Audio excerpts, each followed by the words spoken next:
क्या प्रधानमंत्री मोदी नकली ओबीसी हैं?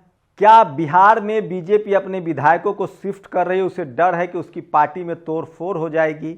और जेडीयू के 17 विधायक सूत्र बता रहे कि पहले से ही नॉट रीचेबल हैं। तो क्या 12 तारीख को नीतीश कुमार के मुख्यमंत्री के नेतृत्व वाले बीजेपी और जेडीयू की सरकार गिर जाएगी? तो क्या बिहार में तेजस्वी यादव मुख्यमंत्री होंगे या राष्ट्रपति शासन लागू होगा? और तीसरी सबसे बड़ी खबर, इस देश की मनुवादी जातिवादी मीडिया अभी से ही जनता को गुमराह करने लगी है। अगर आप दलित, पिछड़े, आदिवासी, किसान, अल्पसंख्यक हैं तो टीवी अखबार से दूर रहें, क्योंकि ये बीजेपी के पक्ष में हवा बना रही है। नमस्कार, मैं शंभू कुमार सिंह और आप देख रहे हैं नेशनल दस्तक।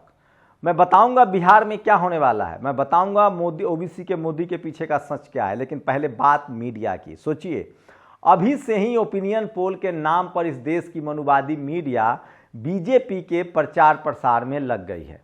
सवाल है कि इस देश की मनुवादी मीडिया का बस चले तो प्रधानमंत्री नरेंद्र मोदी, आरएसएस और बीजेपी को चुनाव ही न लड़ना पड़े।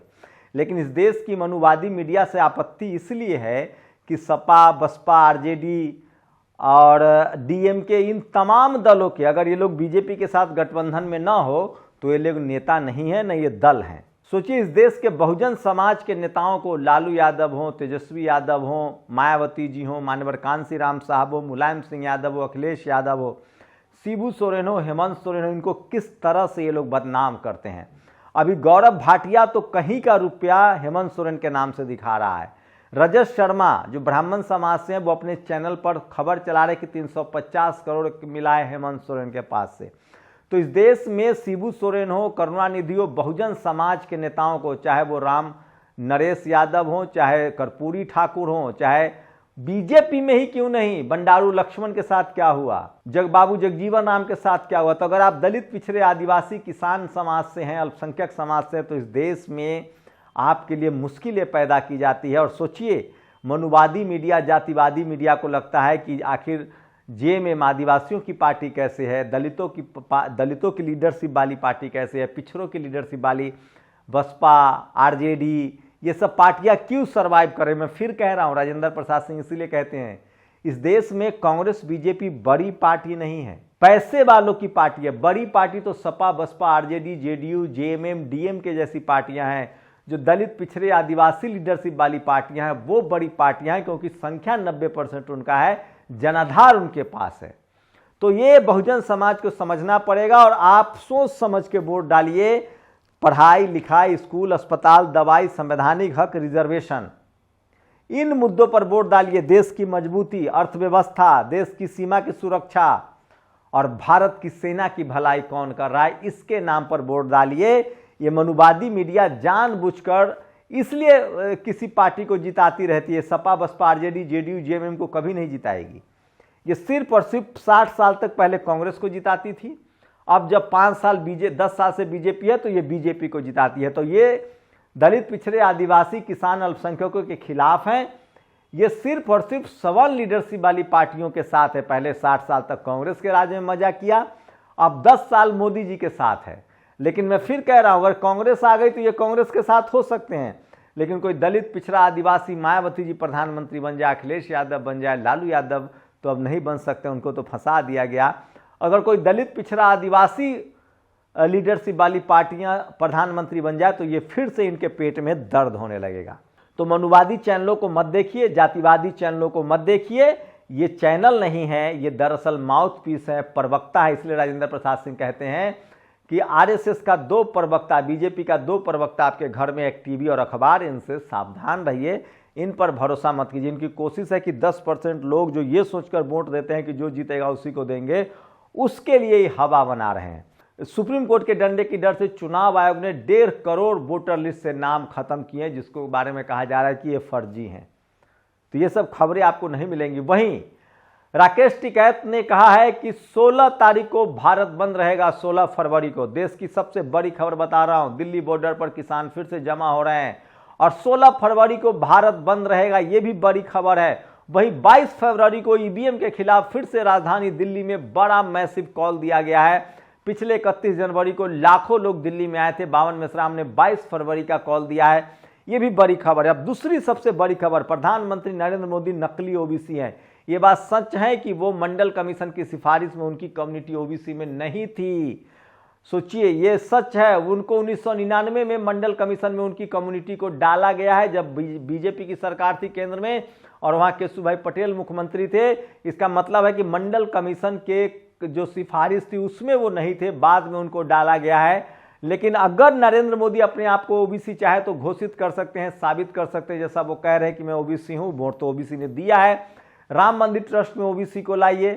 SC ST ओबीसी के लोग कितने हैं वाइस चांसलर, और मीडिया में रिजर्वेशन लागू कीजिए, कॉर्पोरेट सेक्टर में रिजर्वेशन लागू कीजिए, जो बीएसपी ने मांग की है। रामजी गौतम जो बीएसपी के मेंबर ऑफ पार्लियामेंट है, उन्होंने मांग की है। सवाल है कि सिंबॉलिक रूप से सिर्फ CM बनाने से क्या होगा? कोई आदिवासी, कोई ओबीसी जो RSS से पका हुआ है, आपको ओबीसी के लिए पॉलिसी बनानी होगी। आपने एक झटके में 10% सवर्णों को 10% रिजर्वेशन दे दिया, तो बिहार आपके नीतीश कुमार जो पार्टनर है, उन्होंने जाति जनगणना कराई, 60% ओबीसी का रिजर्वेशन किया। राजस्थान, मध्य प्रदेश, छत्तीसगढ़ में 60% रिजर्वेशन नहीं। नरेंद्र मोदी जी, यहाँ तीनों जगह आपकी सरकार है, आप क्यों नहीं ओबीसी लागू करते हैं? राहुल गांधी कह रहे हैं कि हम तेलंगाना में जाति जनगणना कराएंगे। कब कराएंगे सर? तुरंत रिपोर्ट जारी कर दीजिए, चुनाव में आपको फायदा मिल जाएगा। झारखंड में 27% रिजर्वेशन हेमंत सोरेन ने कहा था, अभी तक लागू नहीं हुआ है। कांग्रेस की सरकार है, तुरंत लागू करे तो अब ओबीसी के लोग, SC ST ओबीसी के लोग अब धोखे में नहीं आने वाले हैं। जब तक आप करेंगे नहीं, तब तक आप पर भरोसा नहीं होगा। बहुजन समाज के लोगों, ओबीसी के लोगों, सोच समझकर पढ़ाई लिखाई, स्कूल, अस्पताल और दवाई के लिए वोट दो। जो कॉलेजियम सिस्टम हटाए, जो जाति जनगणना कराए, जो रिजर्वेशन 65% करे, और एक एक वैकेंसी में जो बेईमानी होती है उसको रोका जाए। ये सबसे बड़ा सवाल है। हाँ, 60 सालों तक कांग्रेस ने ठगा है, 10 साल से मोदी जी ठग रहे हैं, ये फैक्ट है। या केंद्रीय विद्यालय में जो है ओबीसी रिजर्वेशन लागू हुआ, नरेंद्र मोदी को थैंक यू। नीट PG में ओबीसी रिजर्वेशन लागू हुआ, नरेंद्र मोदी जी को थैंक यू। ओबीसी का कमीशन बना, नरेंद्र मोदी को थैंक यू। लेकिन वहां सवाल है कि काम नहीं हो रहा है। लगातार मनुवादी media, judiciary, college, university, bureaucracy, business में जो बैठे हैं ओबीसी के साथ भेदभाव कर रहे हैं। हम लोगों को रोज धमकियां दी जा रही है, ऐसे मनुवादी सावधान हो जाए। प्रधानमंत्री सबसे बड़े ओबीसी हैं और अब SC ST ओबीसी किसान अल्पसंख्यकों का हकमारी कोई नहीं कर सकता है। मैं आपको फिर बता दूं बड़ी खबर, अगर आप हिंदू शेड्यूल कास्ट हैं और अगर आप धर्म परिवर्तन करते हैं, सिख बनते हैं या बौद्धिस्ट बनते हैं, तो भी आपका आरक्षण बचा रहेगा।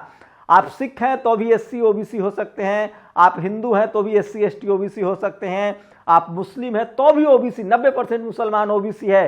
तो प्रधानमंत्री जी आप उनको हक दीजिए, OBC और SC ST हो सकते हैं। आप क्रिश्चियन हैं तो भी शेड्यूल ट्राइब हो सकते हैं। तो SC ST OBC आपका संवैधानिक अधिकार है और 60% 65% आबादी है OBC की। OBC के बगैर सरकार नहीं बनेगी। और सोचिए, कांग्रेस ने एक ही बड़ा काम किया, UPA 1 में अर्जुन सिंह ने OBC रिजर्वेशन स्कूल कॉलेज में लागू किया, उसके लिए thank you thank you thank you. लेकिन राहुल गांधी के पिता OBC रिजर्वेशन के खिलाफ थे, ज्योति बसु OBC रिजर्वेशन के खिलाफ थे, ममता बनर्जी आज भी OBC रिजर्वेशन पर चुप्पी साधे हुए। तो तमाम सवर्ण लीडरशिप OBC के खिलाफ है। 2 ठाकुर साहब ने, क्षत्रिय समाज ने, न्याय करने की ताकत होती है क्षत्रिय समाज में। और जिस तरह से करनी सेना बामसेप के साथ खड़ा है जाति जनगणना के मुद्दे पर, EVM के मुद्दे पर, उसी तरह से सोचिए BP सिंह और अर्जुन सिंह, ये 2 क्षत्रिय समाज के हैं जिनको पूरा देश, पूरा बहुजन समाज सैल्यूट करता है और कहता है कि ऐसे लोग, ठाकुर समाज, क्षत्रिय समाज में न्याय करने की ताकत होती है। तीसरी सबसे बड़ी खबर है, बिहार से उल्टी चिड़िया को हल्दी लग सकता है और ऑपरेशन लालटेन चालू है। कहा जा रहा है कि बीजेपी इस तरह से डरी हुई है कि अपने विधायकों को अलग शिफ्ट करने की कोशिश कर रही है। और जेडीयू के तो 17 विधायक नॉट रीचेबल हैं। 12 तारीख को विश्वास मत प्राप्त करना है मुख्यमंत्री नीतीश कुमार को और वहां खेला हो सकता है। तो सोचिए, तेजस्वी यादव ने चमत्कार कर दिया है, नौकरी जिस रफ्तार से उन्होंने दिया है। बीजेपी के गठबंधन में जब नीतीश कुमार आते हैं तो शून्य हो जाते हैं, फेल हो जाते हैं। आरजेडी के गठबंधन में होते हैं तो नौकरियों की बौछार हो जाती है। तो कायदे से तो नीतीश कुमार को आरजेडी के साथ ही रहना चाहिए था। क्या पता बीजेपी के 20 सीट कम करके फिर कल हो सकता है आ जाए। नीतीश जी हैं, दलित पिछड़े आदिवासियों के भला तो वो चाहते ही हैं। तो मान लीजिए ऐसे तो बीजेपी 40 सीट पर लड़ती, लेकिन अब तो 20 सीट पर ही लड़ना पड़ेगा। क्या पता कल नीतीश जी कहां जाए। लेकिन फिलहाल मुख्यमंत्री उनके बने रहने पर काला बादल मंडरा रहा है और हो सकता है कि वो अपना बहुमत साबित न कर पाए, क्योंकि बीजेपी के जब विधायक में टूट फूट की खबर आ रही है तो जेडीयू का क्या होगा। तो ये सबसे बड़ी खबरें थी जो सोशल मीडिया पर सबसे ज़्यादा वायरल है। 16 फरवरी को राकेश टिकैत ने भारत बंद का ऐलान किया है। 22 फरवरी को ईवीएम के खिलाफ दिल्ली में बामन असराम ने बड़ा कॉल दिया है। आप अपनी प्रतिक्रिया जरूर दीजिए। शुक्रिया। नेशनल दस्तक की आपसे गुजारिश है कि अगर इसको बचाना चाहते हैं तो नेशनल दस्तक को सब्सक्राइब करने के लिए रेड कलर के सब्सक्राइब बटन को दबाएं, फिर बेल आइकन की घंटी दबाएं। नेशनल दस्तक को बचाने के लिए बहुत जरूरी है कि हर खबर को शेयर करें, लाइक करें, कमेंट जरूर करें।